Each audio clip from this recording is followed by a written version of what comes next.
Assalamualaikum warahmatullahi wabarakatuh. Selamat sore para sahabat dokter Uner TV. Kembali lagi bersama kami dalam acara Dokter Uner TV, edisi Dokter Edukasi, episode Kiat-Kiat Berpuasa bagi Ibu Hamil dan Menyusui. Perkenalkan, saya Safira Cantika Desra, selaku pemandu acara selama 1 jam ke depan. Nah, bagi teman-teman yang bertanya, Dokter Uner TV itu apa sih? Dokter Uner TV merupakan platform dari Fakultas Kedokteran Universitas Airlangga yang berisi program terkait dokter edukasi, kajian spesial Ramadan, dokter studi. Khusus bulan Ramadan ini, dokter edukasi tayang 2 kali setiap hari Selasa dan Jumat pukul 3 sampai 4 sore waktu Indonesia Barat. Nah, oleh karena itu, jangan lupa untuk like, comment, and subscribe di channel YouTube Dokter Uner TV, serta follow Instagram kami di @dokterunertv dan @fk_uner. Kali ini kita akan membahas terkait kiat-kiat berpuasa bagi ibu hamil dan menyusui yang dibawakan oleh Dr. Emil Hamadika Akbar, dokter spesialis obstetrik dan ginekologi, konsultan. Beberapa dari kita mungkin sudah mengetahui bahwa ibu hamil dan menyusui merupakan orang-orang yang mendapat keringanan atas ibadah puasa selama bulan suci Ramadan. Nah, tetapi masih banyak pertanyaan di kalangan masyarakat terkait aman atau tidaknya jika ibu hamil dan menyusui berpuasa. Langsung saja kita bincang-bincang langsung pada ahlinya, yaitu Dr. Emil Hamadika Akbar, spesialis obstetrik ginekologi konsultan. Selamat sore, dokter. Sore, assalamualaikum warahmatullahi wabarakatuh. Selamat sore semuanya. Baik, bagaimana kabar dokter pada sore hari ini? Alhamdulillah baik, Mbak Cantika. Saya senang sekali bisa hadir di sini ya untuk memberikan sedikit informasi untuk teman-teman semua, sahabat dokter UNER. Dan kita langsung saja ya. Di sini mungkin ada beberapa pertanyaan dokter yang biasa ditanyakan oleh ibu hamil dan menyusui. Nah, yang pertama di sini, apakah ibu hamil itu boleh puasa atau dokter? Dan kapan diperbolehkan atau tidak disarankannya untuk berpuasa, dokter? Ya, terima kasih Mbak Cantika. Bismillahirrahmanirrahim. Jadi ini pertanyaan yang memang sangat sering ditanyakan ya pada dokter maupun tenaga kesehatan yang mengenai sebenarnya boleh apa tidak sih ibu hamil berpuasa. Jadi jawabannya sebenarnya sangat sangat tergantung kondisi ibu masing-masing. Jadi memang kita ketahui bahwa ibu hamil diberikan keringanan ya untuk tidak berpuasa. Kalau kita lihat secara medis, memang sebagian besar para ahli itu tidak merekomendasikan puasa pada ibu hamil dan ibu menyusui. Kenapa? Karena kita ketahui pada saat hamil itu kebutuhan nutrisi makro maupun mikronutrisi, kemudian suplemen vitamin itu pada ibu dan pada janinnya sangat tinggi ya, dan kalorinya juga dibutuhkan lebih banyak pada saat hamil untuk mendukung pertumbuhan dan perkembangan janin. Sehingga ketika kita lakukan puasa atau restriksi kalori, maka itu sebenarnya kan bertentangan ya dengan apa yang seharusnya jadi. Nah, cuman penelitian mengenai puasa pada ibu hamil sendiri masih sangat sedikit ya, sampai sekarang masih sangat sedikit. Ini topik yang belum banyak diolah ya. Mungkin tugas kita semua, mungkin sahabat dokter yang muslim untuk meneliti ini. Nah, namun hasil-hasil penelitian tersebut sebagian besar bertolak belakang ya, Mbak Cantika ya, bertolak belakang. Ada yang menyatakan aman, tapi ada juga yang menyatakan tidak aman. Nah, tidak amannya apa? Risiko pada pertumbuhan janin terutama ya. Pertumbuhan janinnya dikhawatirkan menjadi lebih terganggu ya, berat badan janin lebih kecil, kemudian lebih risiko untuk lahir prematur ya, jadi lebih awal. Nah, namun ada penelitian lain juga yang menemukan itu tidak benar ya, tidak benar, itu bertentangan. Jadi memang ini masih subjek yang sangat perlu digali. Nah, intinya apa? Intinya sebenarnya sangat tergantung kondisi masing-masing ya, kondisi masing-masing, dan perlu konsultasi dulu dengan dokter yang merawat. Jadi tidak semua ibu hamil memutuskan untuk berpuasa tidak, itu tidak bisa dengan dirinya sendiri ya, harus konsultasi dengan dokter dulu apakah boleh puasa atau tidak gitu. Oke. Dan kesimpulannya berarti sebenarnya boleh atau tidaknya itu tergantung diri ibu hamil itu sendiri. Tergantung kondisinya, betul. Dan mungkin jika ingin dipastikan ingin puasa atau tidaknya, mungkin bisa dikonsultasikan terlebih dahulu ke dokternya. Iya. Kita mengetahui kesejahteraan ibu dan janinnya. Oke. Kalau tadi untuk ibu hamil, nah kalau untuk ibu menyusui sendiri nih sama seperti ibu hamil atau bagaimana gitu? Betul, sama. Sebenarnya pada ibu menyusui juga kan kita butuh peningkatan kalori ya, dan jumlah cukup banyak. Jadi memang juga kurang direkomendasikan, terutama pada awal-awal ya, ketika ASI eksklusif itu kurang direkomendasikan karena kita ketahui ketika menyusui itu kan butuh nutrisi tinggi, butuh intake cairan yang banyak ya. Kalau kita untuk minum saja, untuk cairan saja 2 kali lipat dari ibu hamil atau ibu normal ya. Jadi kalau ibu hamil minimal 8 sampai 12 gelas, kalau ibu menyusui kalau bisa 16 gelas ke atas. Jadi memang harus banyak karena untuk menentukan produksinya. Dan memang ada beberapa penelitian yang menunjukkan bahwa produksi ASI cenderung berkurang pada saat kalau berpuasa dan kontennya isinya dari ASI tersebut jadi berubah ya. Jadi kandungannya itu jadi berkurang, kandungan zat protektifnya dan kandungan glukosanya dan karbohidratnya, proteinnya itu cenderung berkurang kalau berpuasa. Sehingga sebenarnya kalau pada menyusui itu ada rekomendasi boleh menyusui tapi setelah ASI eksklusif selesai. Jadi ada waktu empasi ya, ketika bayi sudah bisa makan makanan padat ya, tidak full ASI, dan ketika juga pola tidurnya sudah baik ya. Karena kalau waktu awal-awal masih umur masih muda itu kan pola tidurnya kacau ya, itu juga bisa mengganggu ibu nanti. Ibunya sudah berpuasa, kelelahan, nggak bisa tidur, nah itu jadi kurang direkomendasikan. Jadi kalau kita baca-baca rekomendasinya itu setelah ASI eksklusif, jadi setelah 6 bulan. Mbak Jantika. Berarti kesimpulannya untuk ibu menyusui kalau dari rekomendasi ya dokter ya. Iya betul. Dari after 6 bulan atau setelah setelah empasi ya, setelah mulai makan ya. Karena memang 6 bulan itu benar-benar luar biasa banget. Iya betul. Menunjukkan utamanya ASI. ASI gitu betul, full ASI. Oke, jadi mungkin buat ibu-ibu di luar sana bisa dipikirkan kembali ibu yang hamil atau ibu menyusui apakah kita mau berpuasa atau tidak, karena yang tadi sudah dijelaskan di awal kalau misalkan ibu hamil itu kan kita mendapatkan keringanan ya. Jadi bisa kembali ke diri masing-masing dan kita kan memang masih bingung, kita bisa tanyakan langsung ke ahlinya. Nah, kalau untuk manfaat sendiri dokter bagi ibu hamil dan menyusui itu ada nggak sih dokter bagi berpuasa? Kalau dibilang manfaat ya, untuk penelitian untuk manfaat pada ibu hamil menyusui itu masih terbatas juga, ketika masih terbatas ya. Paling yang saya temukan itu pada ibu hamil. Kalau ibu menyusui saya jujur tidak menemukan ya apakah ada manfaat yang untuk menyusui ya. Tapi pada ibu hamil, misalnya pada trimester 2 itu bisa mengurangi risiko diabetes gestasional, diabetes dalam kehamilan ya. Namun itulah sekali lagi ada penelitian lain menunjukkan kalau puasa pada trimester 2 justru meningkatkan risiko lahir prematur. Jadi ini bertentangan. Jadi manfaatnya mungkin tidak sekuat manfaat kalau pada orang yang tidak hamil ya atau tidak menyusui ya. Seperti kita ketahui, mungkin saya jelaskan dikit, kalau orang-orang tidak hamil, tidak menyusui seperti kita ini berpuasa itu sangat sehat sekali ya. Jadi mulai mengurangi risiko infeksi, mengurangi inflamasi, menurunkan berat badan ya, kemudian menurunkan tekanan darah, kadar lemak dan lain sebagainya. Jadi sangat sehat. Cuman kalau pada ibu hamil dan menyusui itu memang kondisi khusus ya, kondisi khusus yang perlu benar-benar dipertimbangkan untuk berpuasa itu. Jadi sebaiknya tidak asal berpuasa, harus konsultasi dulu dengan dokter. Jadi kalau ibu hamil, kalau menurut penelitian ya, ibu-ibu di luar sana itu masih ada manfaatnya pada saat trimester 2 atau kehamilan sekitar 13 minggu sampai 27 minggu ya dokter ya. Iya. Nah tapi kalau ibu menyusui, untuk jika kita berbicara tentang penelitian, kita belum mendapatkan penelitian yang benar-benar ada manfaatnya untuk menyusui. Tapi menurut dokter sendiri ya, misalkan mungkin kan di kalangan masyarakat akhirnya bertanya-tanya, tapi saya yakin kok dokter, karena saya ini juga adalah saudara masalah, insya Allah saya dikuatkan, insya Allah saya aslinya juga tetap kandungannya tetap sama walaupun nanti saya diberikannya setelah busa atau pas puasa juga, itu bagaimana dokter? Ya, jadi ya kita ketahui bahwa yang menciptakan kita kan Allah ya, Allah yang Maha Tahu. Karena itu Allah membuat aturan dalam Quran bahwa diberikan keringanan kan untuk orang musafir, ibu hamil, menyusui itu diberikan keringanan. Kalau memang tidak ada risiko pada ibu hamil, tentunya kan diwajibkan oleh Allah bahwa semua harus. Ini kalau kita berbicara dari sisi agama ya, gitu. Tentu diwajibkan toh. Tapi ternyata kan Allah berikan keringanan. Tentu karena ada sebabnya. Nah, sebabnya memang kondisinya tidak sama pada ibu hamil itu, bahwa ibu hamil dan ibu menyusui itu kan butuh asupan kalori yang lebih ya, butuh nutrisi yang cukup untuk anaknya, untuk pertumbuhan anaknya. Kita kenal sekarang konsep 1000 hari pertama kehidupan ya. Jadi, di mana 1000 hari pertama itu adalah waktu yang paling vital untuk pertumbuhan kembangan janin. Jangan sampai janin itu mengalami kekurangan nutrisi pada masa-masa itu. Nah, mungkin kalau yang mau puasa boleh, asalkan kondisinya sehat ya. Kondisi sehat, kehamilannya benar-benar normal, tidak ada komplikasi apapun ya. Kemudian yang terpenting bisa mengatur nutrisinya ya Mbak Cantika ya.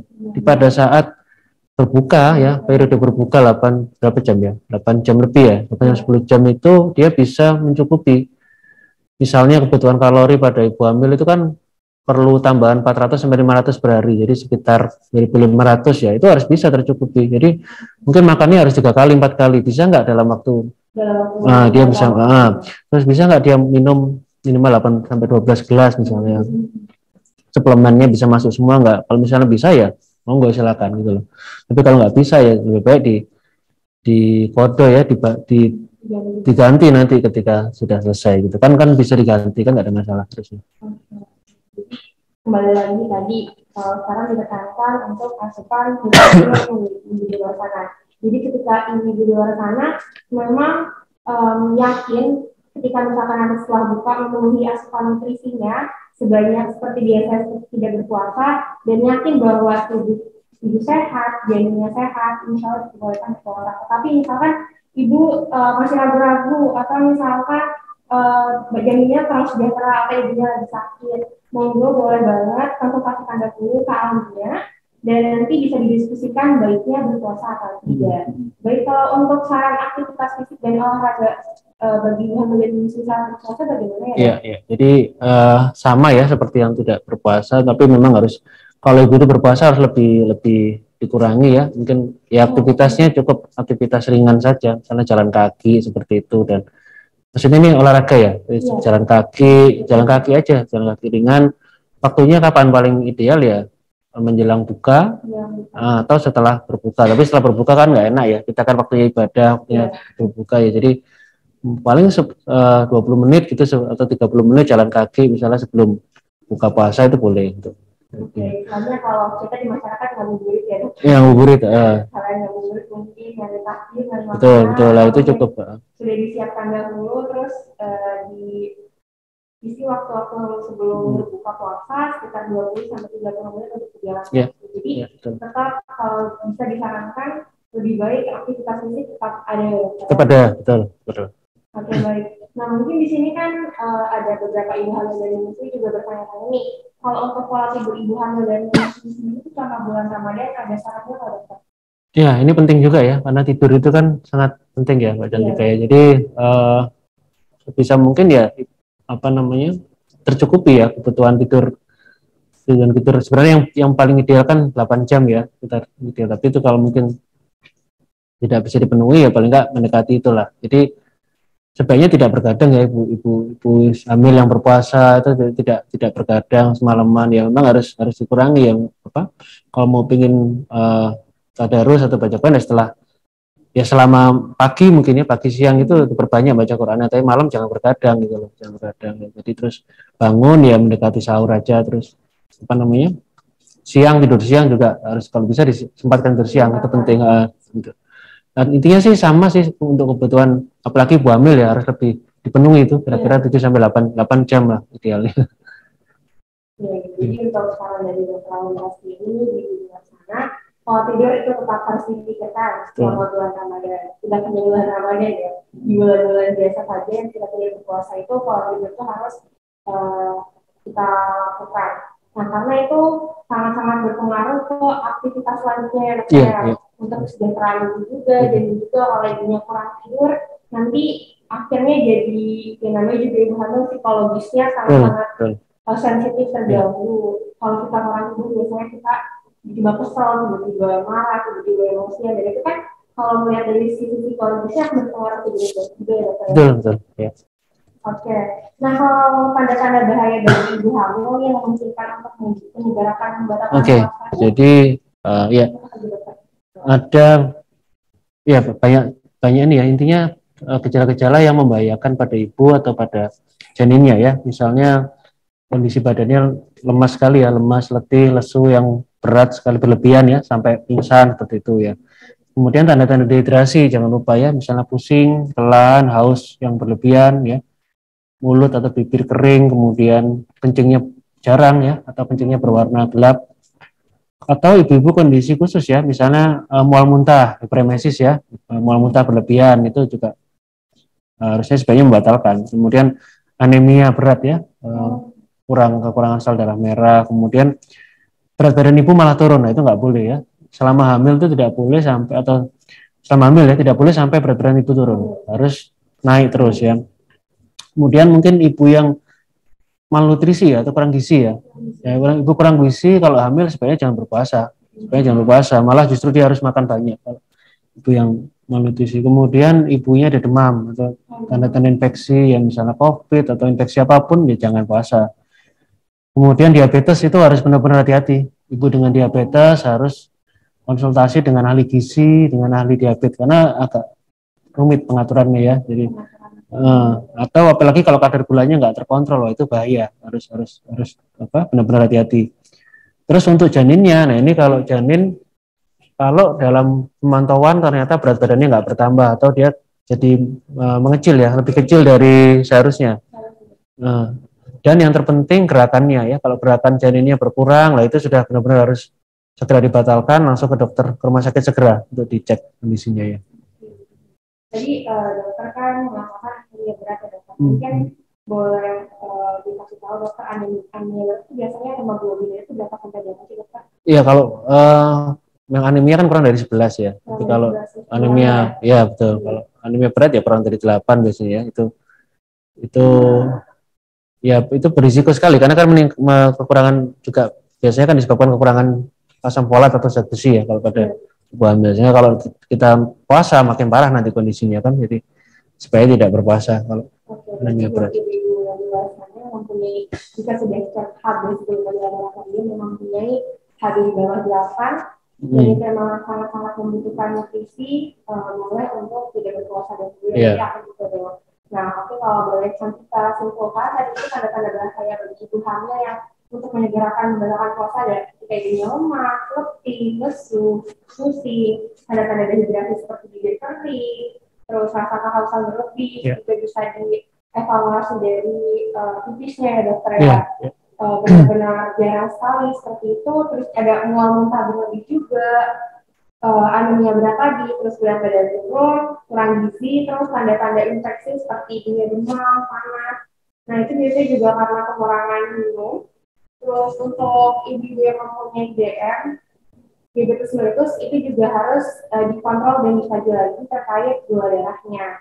Dan untuk janinnya, jika berat badannya tidak bertambah atau gerakannya kurang aktif, biasanya kalau berat tidak bertambah, ibu mungkin harus mengecek dahulu ke dokter ya. Tapi yang bisa ibu-ibunya lihat dan rasakan, biasanya gerakan kurang aktif, disarankan untuk segera membatalkan puasa ya dokter.